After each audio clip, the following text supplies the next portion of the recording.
The rumors are false, Anthony. I'm still alive. Barely. I'm Anthony. Welcome to No Vacancy Live. That's my friend Glenn. You're watching the #1 show in hospitality.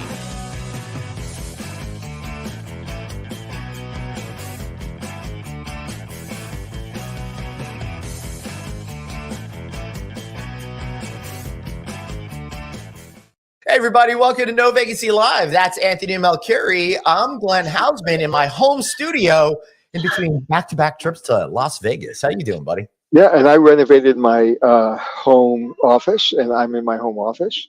Nice. As you can see, there's butlers walking behind me. What I want to know, Anthony, is how much of a renovation did you have to do to get that flag from that luxury hotel? Yeah, so much. I had to renovate my office to be Ritz-Carlton. Too funny. Well, I want to welcome everybody here right now. I encourage all of you to play side games, see how long I'm going to make it, since I am freaking exhausted after last week and being in Las Vegas. Please, yesterday, Monday the 22nd, we put up the most amazing, incredible interview with Todd Avery Lenahan, the president and chief creative officer with Wynn Design and Development. You want to know what it's like building that new $3.9 billion UAE project? You want to know what the $12 billion proposed New York project is going to be like? Want to know how all these folks keep up with amazing hospitality? Tune into that show right now. And what an absolute gentleman. Just what an absolute Todd is. And he was coming off some challenges, and so he came, he was tired, but he did it, and just an absolute gentleman. And not only a gentleman on the show, but you really should know someone with the way he treats people around him. And everybody he came in contact with, he was gentle, he was soft, he was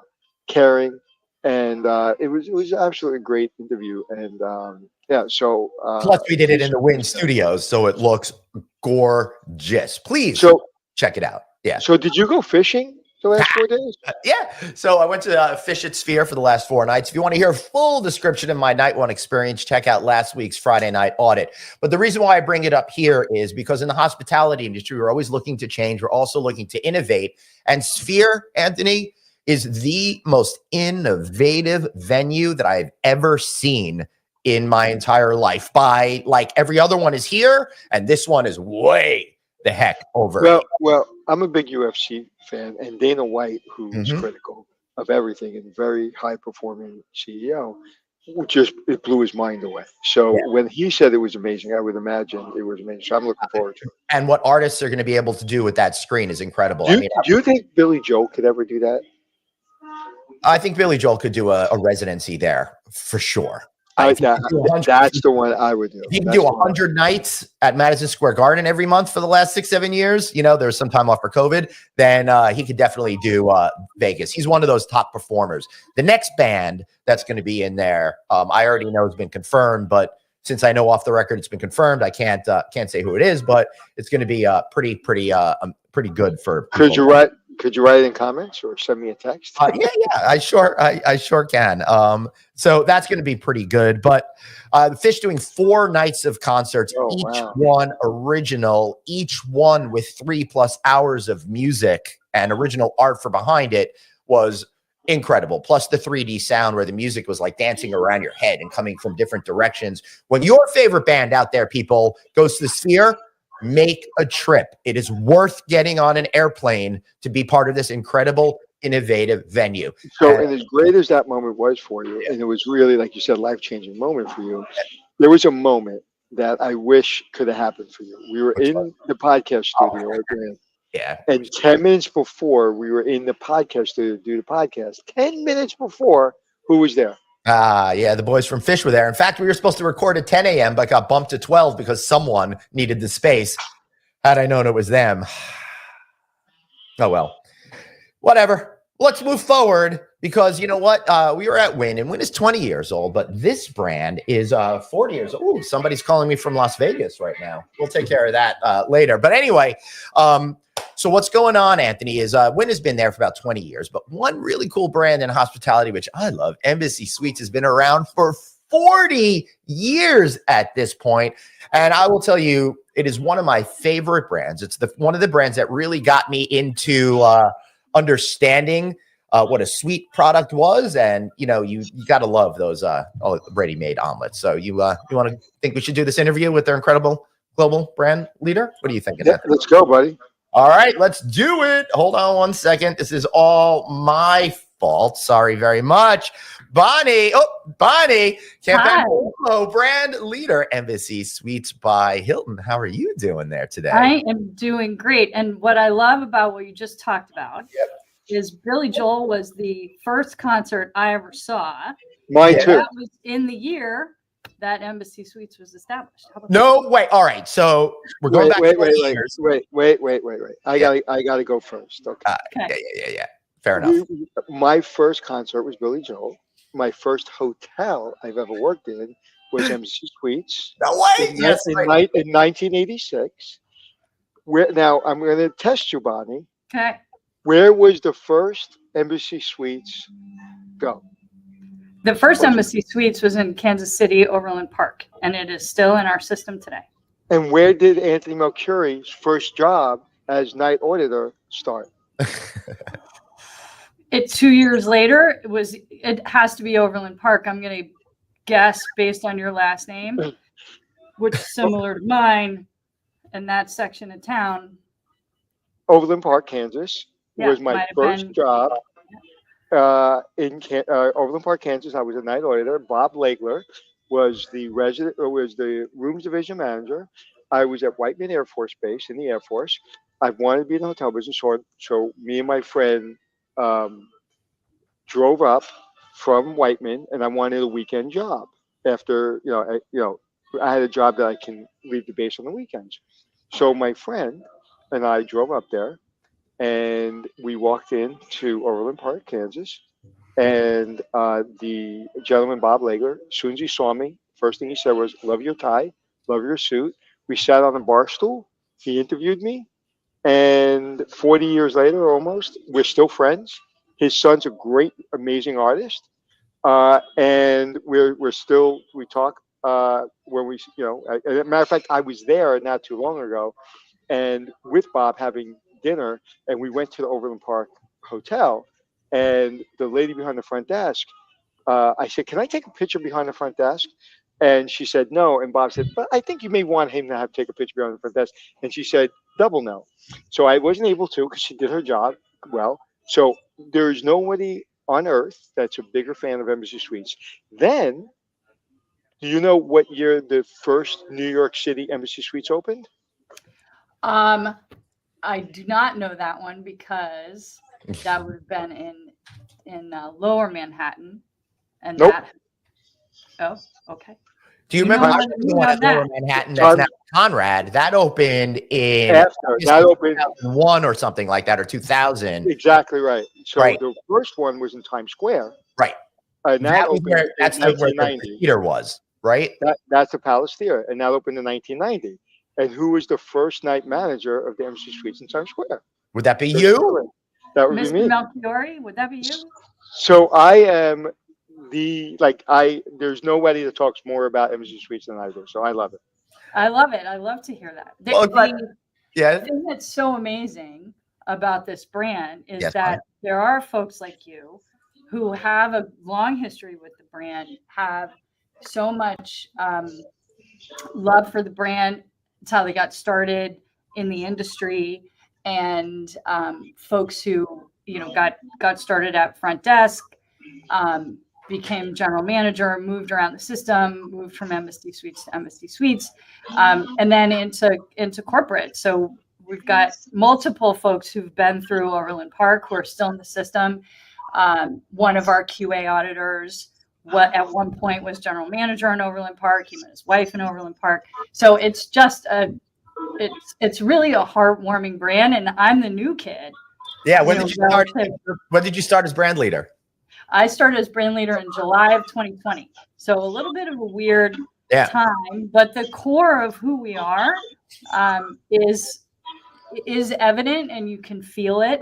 And but my first memory of the brand was I grew up in Central Florida, and Orlando North, Altamont Springs, is opened in '85. and they just finished renovating. It looks amazing. I was there a couple weeks ago. But it is that space and the team that make it so fantastic. And then you can't argue with a made-to-order omelet and a beverage in the evening. Well, let me tell you something. It's so important about bringing people in. We're doing a show called Hotel All Stars, introducing people into the industry. And Arlene was my general manager, and I was a young, impressionable GM, desk clerk, night auditor. She brought me to my first local business meeting. She complimented my first suit. She always made sure that I was taken care of it, always treated me with respect at a very young age. And she was really instrumental in bringing me forward in this industry, always very gentle and very nice to me and very kind. And the first challenge I ever had in this industry was, she said, Anthony, or I think she called me Tony at the time, everybody called me Tony. She said, could you on Saturday night figure out on Sunday morning how we can do the buffet differently because the lines are too long? So I said, sure. So of course I took that as I'm trying to, cure cancer. I was so serious. And so all I did was set up a separate line with banquet tables, and I solved the problem. But that was my first challenge in the business, to solve a problem. And it gave me so much confidence when she came in and she goes, thank you so much. You did a great job. Again, just a little thing, and really gave me, my confidence for this industry. I love that. Yeah. So Bonnie, you took over when Alan Roberts moved over to Hilton Garden Inn, is my guess, right? Yeah. All right. Cool. So Alan Roberts was the former leader of it, now moved on, as I said, to Hilton Garden Inn. He's been with the organization for a while. Really took good care of the brand to set you up over there for success, for sure. So what's it like now being steward of such a classic brand on its 40th anniversary? And maybe you could share with us a little bit about why you love this brand. Sure. The simple story is that as a brand person, having a brand that people know and understand and love is gold, right? It doesn't get any better than a brand that has no direct competitor and really clear differentiating aspects of it. And so other hotels have suites, other hotels have free breakfast, other hotels have free drinks, other hotels provide full service and have great team members. Nobody does it all, except for Embassy Suites, and that's amazing. My father traveled for work as long as I can remember, and was a Hilton Honors guy from the way back. And he still talks about loving to go to a market or having a client that was in a market that had an Embassy Suites, because it was such a big treat for them to be able to stay there. And he would go out of his way, call the general manager, make arrangements for the whole group to be able to stay there. And that was a big deal. So it's amazing to have this legacy. In my current role, we have to be really careful with this magic formula and not goof it up. Yeah. And because people will be mad. And we know if we start to change them, we're not going to do that. There's two things I want to say. One, when it first came out, 'cause again, I worked at Overland Park, so it was a brand new brand, and the hotel was basically brand new, and reporters were writing your death sentence. It'll never last. It's too expensive. You can't give free breakfast, full American breakfast, and drinks. They're going to die on the vine. It's not going to work. Number one, obviously, you guys proved that wrong. Number two, I thought everybody was going to copy you, and everyone will compete because they're making money. They're able to do it. Their investors like the brand, even though you're giving away free breakfast and drinks. So everyone's going to do it, and no one's really done it. And it's, to me, I haven't really thought about it until just now, but it's unbelievable to me that you don't have a competitor. I agree, but I also am happy. So let's not. Well, unfortunately, I just got 10 press releases that all your competitors are coming up with different brands right now. So, what are you gonna do? But you are really you really are in your own kind of space over there, particularly I think in the customer heads. And the reason why this is so important, I want to keep drilling into this, is because the hospitality industry has so many brands out there that a lot of what we understand as brand differentiation has become muddled. And a lot of consumers look at things, in my opinion, in terms of price point, as opposed to the way your amazing franchise teams, and I mean the industry, try selling properties to potential owners. So it must be really cool to have such clear differentiation for your product that really enables you to further connect and move conversations forward with potential customer bases and owners in a easier way than some of the newer emergent brands that some of the other companies are putting out.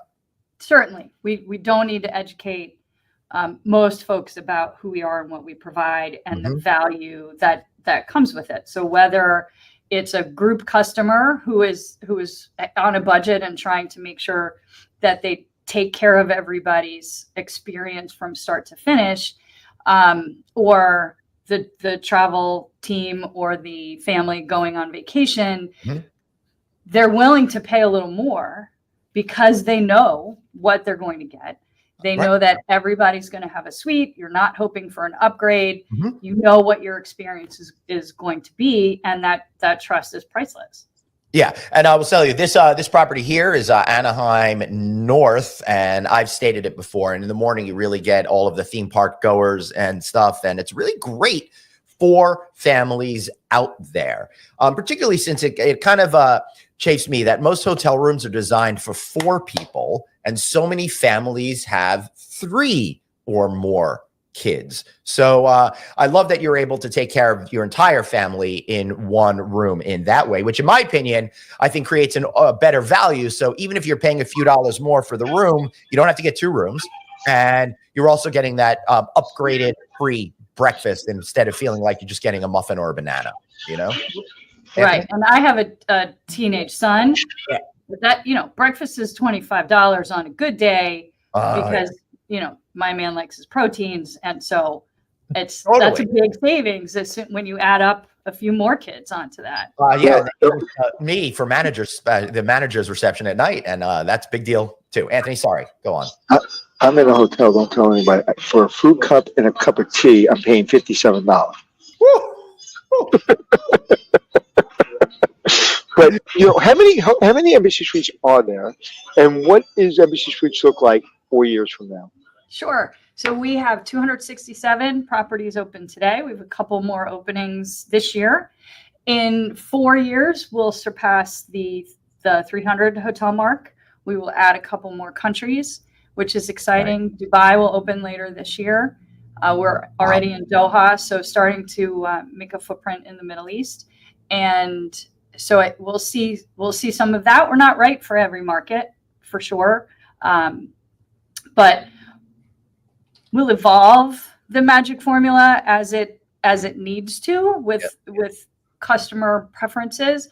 But we're not going to goof up the value proposition that we have, because it is differentiating, like you said, and people have come to know and trust and love that. Yeah, if I walked into an Embassy Suites and I couldn't get those values that I'm so used to getting, that would be the last time I walked into an Embassy Suites. Right. And I'll say the brand has really changed in the way that it is presented towards owners, I think, without really removing stuff from the customer. And the most notably are these massive atriums. I remember back in the day when Jim Holthauser was running the brand, and it started to come into markets like New York, you kind of moved away from the massive, atriums that we're seeing here. And incidentally, Jim Holthauser is currently CEO of Go-To Foods, which owns brands like Auntie Anne's and Cinnabon and stuff like that. He was with Hilton some like 25, 30 years or something like that. So big fan of his.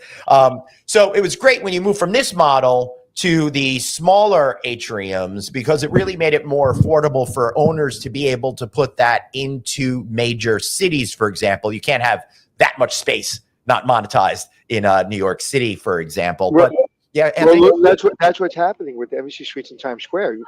Remember, we're in the middle of Times Square, and we're doing a podcast. Yeah. And I said, right over my shoulder is and I was like, where'd it go? Yeah. And they were right in the middle of taking it down and then rebuilding another brand. What was it? The brand you guys put there, the Hilton brand. Is it an addition? No, that's across the street. Recently? Yeah. Yeah, recently they took down the Embassy Suites floor by floor, and then they put a new Hilton brand right on top of the Palace. And they raised the theater that was in the building. Right. Like and they like did that because the Embassy Suites rooms are so big. We're too big. In the middle of Times Square, it's too big. So that is probably what most recently was the DoubleTree. Now is the Tempo. Yes, it was definitely a DoubleTree. Exactly right. Exactly right. Yeah, that's right. I transitioned from an Embassy to a DoubleTree. It was an Embassy definitely during the Garfield spokesperson or spokescat days. Right. For sure. Don't get me started. I had more stuffed Garfield dolls than anybody. Well, I'm just thinking, it's just got me thinking. There's a new Garfield movie coming out. Maybe there's a chance to rekindle the relationship. Although that was probably with the original owners, Promise Hotels instead of Hilton, right? Yes. That was under the Rose days when Mr. Rose was running it. Yeah. Sorry, we're getting so wonky with past history. It's all good. It's all good. Well, it's more of an apology to the audience. For us insiders, we kind of get it, but I really love talking about going back this far. So, how are you thinking about the brand now? How are you thinking about appealing to today's customers, and how do you bridge the line between keeping the essence of what people love about it, but meeting the changing needs of travelers today? So we're building new designs, as you stated, because it's wildly inefficient today to build with a massive atrium. However, space construction costs have gone up 10% since this call started. You know, yeah, exactly. So space is luxurious. It's a thing that not everybody might have at home, and so when you travel, even walking into a hotel lobby that is spacious is a hint that you've come to someplace different, and you can exhale and relax regardless of why you're there. And so we maintain that, even though it doesn't necessarily look like what is behind you. And then our classics are being renovated, and our hotel owners are doing an amazing job of updating those spaces so that it feels contemporary without losing, that core of who we are. And, at the end of the day, the staff makes all the difference. Our team members make all the difference. The person who's making that omelet starts your day. And Digital Key is amazing, but that means the omelet chef may be your welcome and maybe the only person that you have a conversation with. And those folks are gold. And if you are lucky enough to stay for more than one night and they remember what you ordered the day before, you have a chat about what you did yesterday, that's just amazing. And then again, our bartenders in the evening know what's going on in town, and can tell you what's going on and who's in house and that kind of stuff. Bonnie, bless you. You're saying something magical to me, because one of the things that I've been most concerned about as technology starts to really integrate into our lives when we're traveling, the big risk is allowing technology to be in control instead of allowing people to connect with people. And I swear, the last 10 shows that Anthony and I have done in a row together, it's always come back to people saying people serving people. So even if they're going to check in on their own, you have to have those other critical touch points. So I appreciate, number one, for you recognizing that. And number two, how do you think about the owners and the management companies making sure that those people are the ones that are going to be great brand ambassadors? It is all about the training and continuing to communicate that and making sure that we are recognizing those folks for what they do, because it is critical, and it's not a number on a hiring spreadsheet. Yeah, those folks are core to who we are, and our Make a Difference hospitality. We know we're making a difference in folks' days. That's why they stay with us as long as we do. In Overland Park, we've got a couple of folks on the culinary team who have been there since the opening, which is amazing. What? Yes. And I want to go back and say hello to them. Yeah, let's go do a show from there or something like that, Anthony. We could bring them next Wednesday. They'll probably remember you having hair, right? Next Wednesday, May 1st, is our anniversary. So if you were there during evening reception, we will be having more than normal evening reception that night. I bet. Well, that'd You be. know, you know what? I would actually fly out for that, but I'm not going to be available. But you know, you said something. You said the omelet chef. The omelet chef's a real job, and it's a real chef. And I know in my neighborhood, I have like 6 bagel stores, and I've tried every egg white omelet in the area, and I always go back to this one place because for some reason they got the magic touch. And if you go into an Embassy Suites and that omelet chef makes the omelet that you really want, there's nothing like it, like you said. And I remember there was one young lady. She must have been in one of the Embassy Suites since the day that hotel opened. And every morning, no matter how many people were in line for their omelet, she was just like she was making it for her newborn baby. Like she like every day, I went down there, she was just happy to see everyone. She was happy to be in her job. And I asked her, I said, why do you like this so much? And she went like this, like, why would I like this? This is like the best job in the world. And it's so true because and we talk about this all the time, whereas as those touch points are getting away from people because of technology, the ones that you have, the 2 or 3 you have during your stay, got to be like literally 5-star moments. And Hilton has been able to become the #1 company in the world or in the country to work for. So what are you doing different that your competitors and maybe other companies aren't doing? Because you can't become the #1 company in the world to work for in the C-suite or in executives or in the mid. It's got to be from the ground up. So those are the people who are voting. Those are the people who are saying things. Why? How? So every management company is going to have benefits and, all of the things that you have to hire people. At the end of the day, certainly, we take care of folks.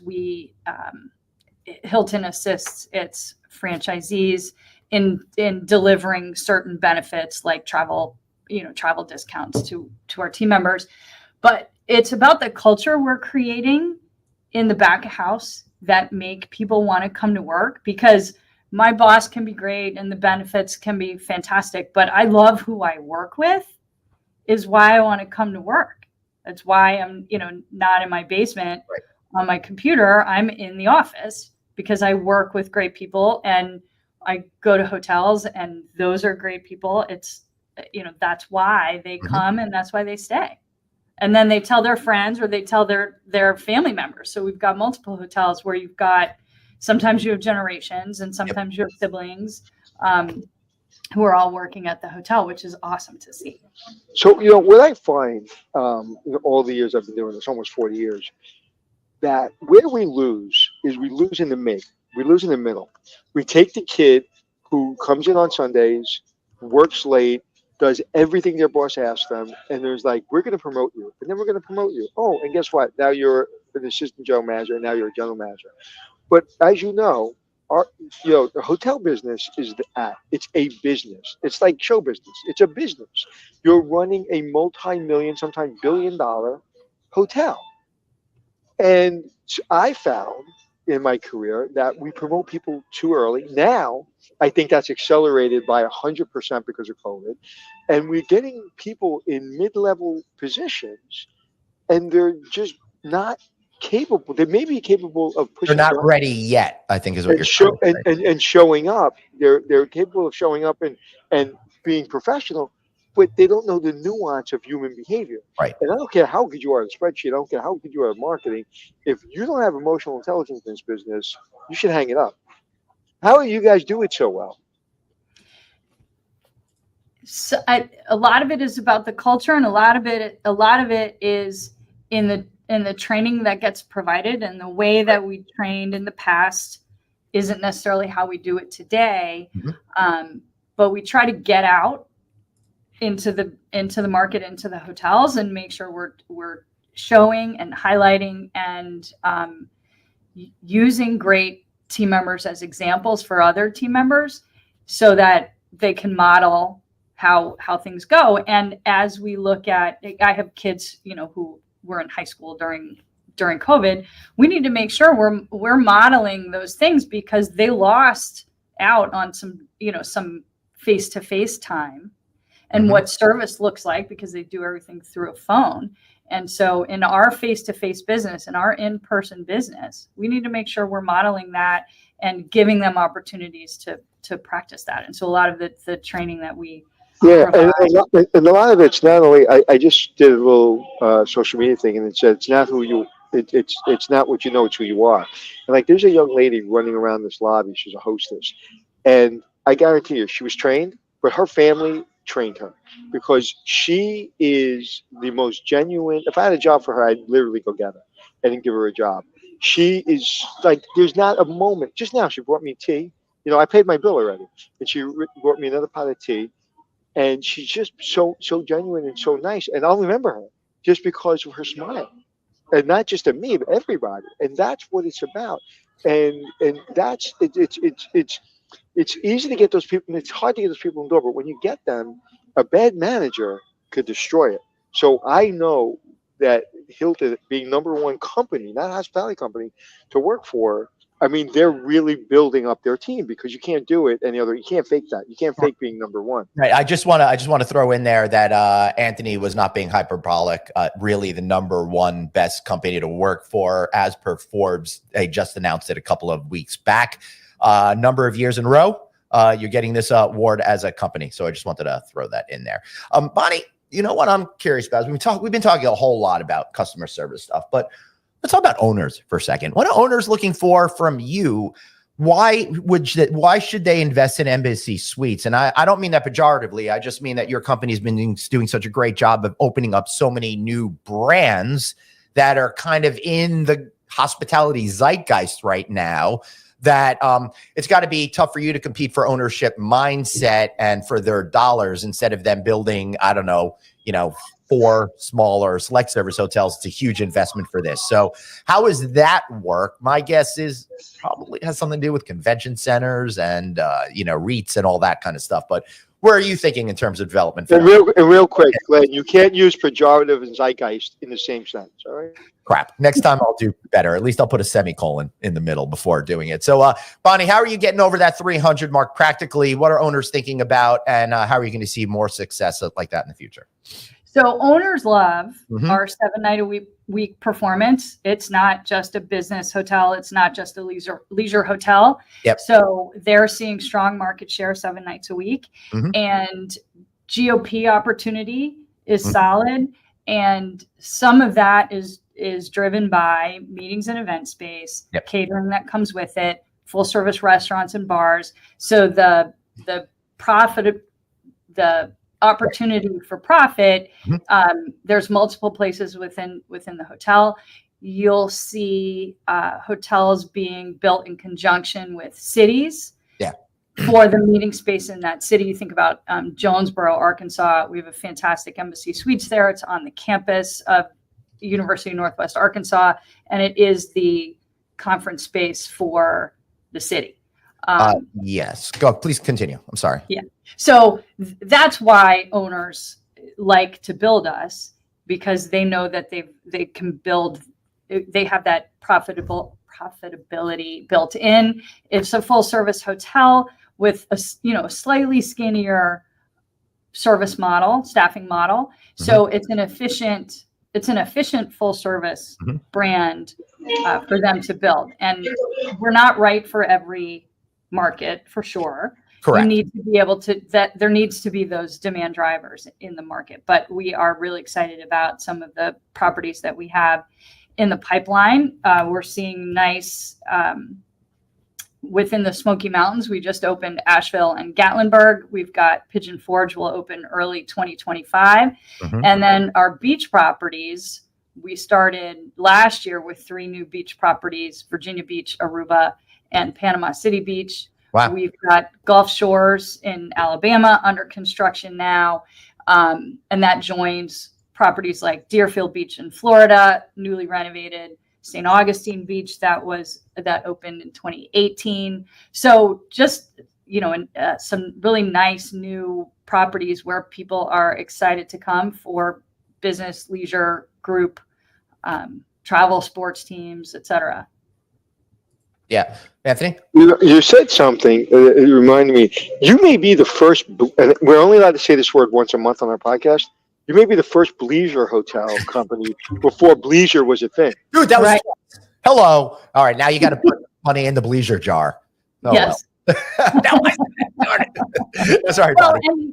and when you have a suite, you can work from there without a bed in the background. And when we started all of this Zoom meetings, we didn't have the fuzz out and the virtual background and all of that. So you've got a hotel bed behind you. Right. Is not great. So we have a suite, we have a parlor. You can have your meeting in there and sleep someplace else. Or what if both members of a couple are working from wherever they are? Mm-hmm. You don't have to be back to back on phone calls in the same space. So we're seeing that happen as well. So how did the brand do during COVID compared to other brands? So there was certainly, a rough patch, and market by market was very different based on how the cities were doing. Certainly our warmer markets, our resort properties did very well. Youth travel sports came back. Yeah. And so there was a lot of that type of business. Your typical group evolved, and now we're getting back to what our normal business mix looks like. That's really important going forward for sure. But it's interesting to see how that business side is really starting to pick up a lot more and continuing to be very helpful for sure. So what are you most excited about going forward, Bonnie? Because I've got something that I'm going to challenge you to. So I want to hear what you're most excited about.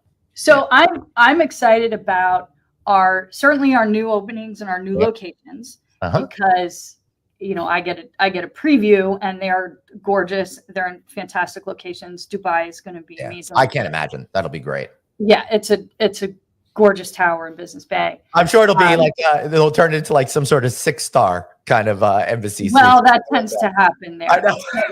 A view of the Burj Khalifa. So exactly. You're watching, the fireworks right off. Caviar crusted omelet for you.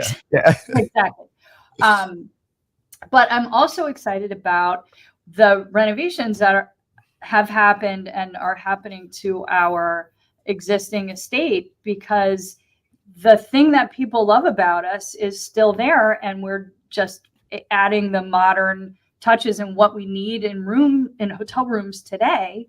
Mm-hmm. Surfaces for everybody's phones and things to be charging, and we're all looking for more light. I'm at an age where the more light, I need all the light at all times of day, and then no light when it's time to sleep.